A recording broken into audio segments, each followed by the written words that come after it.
Hi guys, welcome back to my small engine repair channel. Today I'm making a video asking for your help. I just bought a new lathe. I haven't used the lathe since I was in high school, which is many years ago. And I know there's a lot of machinists or even hobbyists out there that watch my videos regularly, and I'm sure you guys can offer me some tips. And I also bought a small mini mill to go with the lathe. It's a separate tool.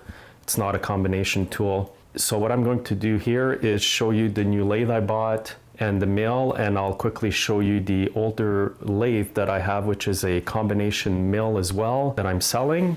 So as you watch the video, if you think of anything that you can help me with, tips or tools that I should buy or other YouTube channels to watch, please comment under the video. And here's the lathe. I bought it at Busy Bee Tools in Barrie, Ontario. It's pretty close to where I live. They had a huge sale. It was $900 off. It was regularly, I think, $3,900 or $4,000. So I got it for around 31 or 32, I forget, plus tax. Tax is 13% here in Canada. And it's a Crafttex model CX709. And yes, it is made in China. Now, these Crafttex lathes have a really good reputation for their accuracy, even though they're not a high-end lathe. I do know a lot of people who do machining, and they do say that they are good lathes. Now, you can buy almost an equivalent Grizzly lathe, which basically comes out of the same factory, I think. So it's going to look almost exactly like this one. And again, here are the specs, 110 volts. It's just a regular plug you plug in the wall here. Now, on the new lathes, there are a lot of safeties. So now it's in reverse. So for example, if you lift the cover here, it's going to pop the switch. Then you got to go back. It's a bit inconvenient, but you do get used to it. It would make it a little inconvenient for people who've been used to using lathes without any safety buttons or switches. Like I said, it's been many years since I've used the lathe, so I'm not sure of all the settings on the lathe here, but I will learn. And I'll just quickly show them to you here. There's another one here, and I think you can automate this lathe as well here. Now, I'm quite familiar with some of these settings here. There's the chuck. I actually had to buy the chuck separately, and I bought a 5/8. The stand came with it, and the stand is pretty handy actually. It's not this most solid stand, but it's made pretty tough to hold this 600-pound lathe. And to get in there, you just push the button. On this side, you got a shelf. These plates came with the lathe, so there's two of them. And then you get a 4-jaw chuck as well that came with the lathe. There's a 3-jaw chuck on the lathe right now, and there's a manual that came with it too. This little toolbox came with some stuff for the lathe here. And I did buy a few extra little things for it as well.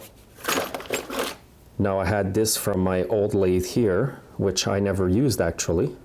So this one's got a bearing in it, which is better. And there's some gears that came with the lathe as well. It's in the toolbox here, as you can see. And that goes into this cupboard here. There's nothing in there right now.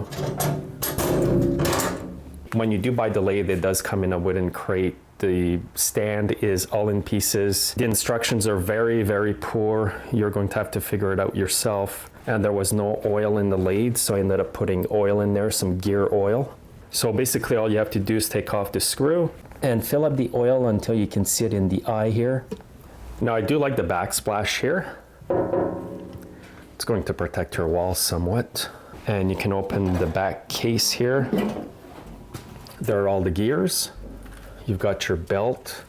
Now, you can switch the belt from this pulley here to this one here, and the same up top there.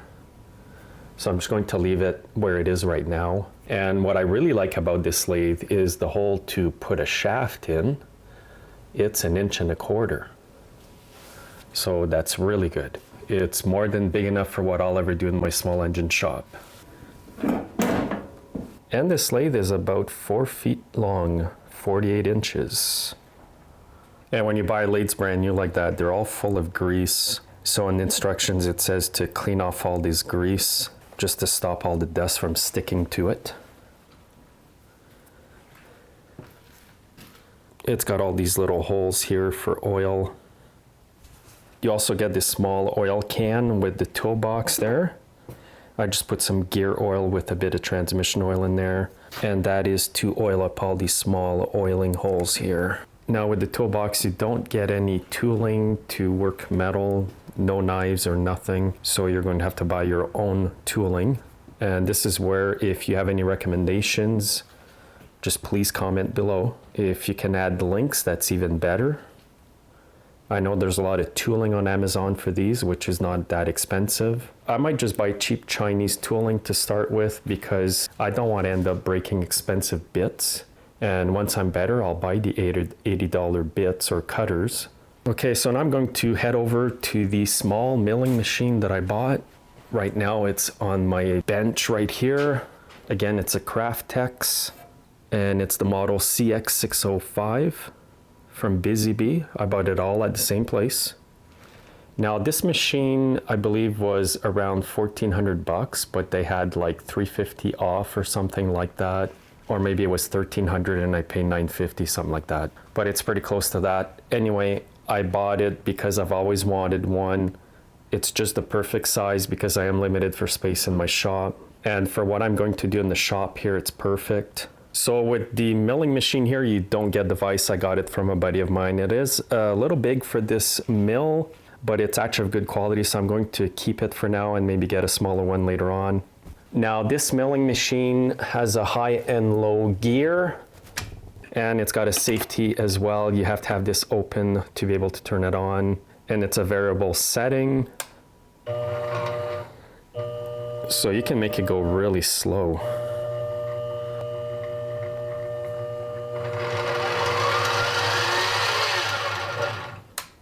And you can also use it as a drill press, so it'll serve a double purpose. And you do get the chuck with it. I did buy some extra collets to fit the bits in. I bought a 1/2-inch collet and a 3/8. You do get all these tools here with the milling machine, and you can adjust the small table on it here. And here's a few things I did practicing on the machine. I just milled the grooves or the slots here. That was just a quick practice. Again, if you've got any tips on how to use this machine, please comment below. Also, any bits or tooling that you recommend for this machine, I appreciate that as well. And again, it's a 110 volt plug-in like the lathe is. And there is a ruler at the back here. So as you see, it's not a big milling machine. It won't take much space in your shop. That's the main reason why I bought the smaller milling machine like this. And it's more convenient using a mill that is separate from a lathe. And right now I've got a 4-flute bit in there. My buddy says it's better to use a 2-flute if you mill aluminum and 4 flutes if you mill steel. So anyway, I'm happy I bought them. I basically blew my year's tool budget in one day. For my small engine shop, it's going to be an asset, kind of like having my welders.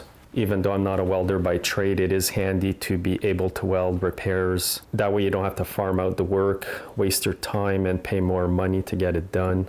So this is all the tooling that I have here. And here's a small bit that I bought. It's a 3/16, 4 flutes.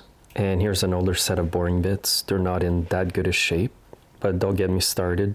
And I've got one here, I think that's broken. And this is a neat little set of bits. You can change the tips on them. And this is all miscellaneous tools here. This is what I have to get started. Again, please comment, let me know what I should be buying, send the links, post them underneath the video, please. And if you ever go through my town here and you want to teach me a few skills, just let me know. So I'll just give you one last view here of the lathe. It's the CX709. It's a 13x24 metal lathe. 1.5 horsepower, 110 volts, and 11 amps.